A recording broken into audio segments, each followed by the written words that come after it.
As you pray from the Community Prayer Guide this week with One Church, One Day, know that you're joining together with hundreds of Jesus followers throughout Eugene, Springfield, and Central Lane County, and God is hearing and answering our prayers. I want to encourage you with a couple testimonies. Last week at the One Hope Pastors and Leaders Gathering, over 70 leaders gathered, and we opened it for a time of testimonies, and the testimonies just wouldn't stop. Here are a few.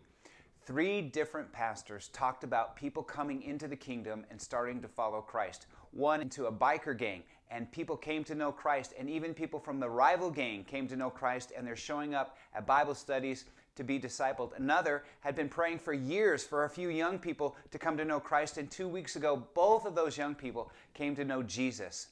In another wonderful testimony, a church had a service, and they were spontaneously inspired to pray for healing at the end of their service.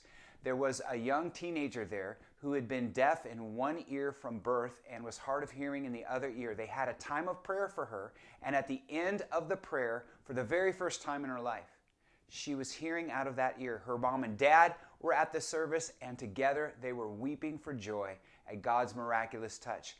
In another story, now listen, these stories are coming from different churches. God is moving across our community. In another testimony, another pastor shared how he'd been involved in law enforcement as a chaplain for the last 10 years. And over the last few months, they have seen more officers show up to Bible study. 24 officers are showing up regularly for Bible study. There was another testimony on a Celebrate Recovery group in a local church growing to well over 150 people, and that church helping other churches get one started. So you can see that God is moving in the churches. God is moving in our community. And there's another testimony that I would encourage you to read on the prayer guide that involves God's divine protection for our police officers in our community.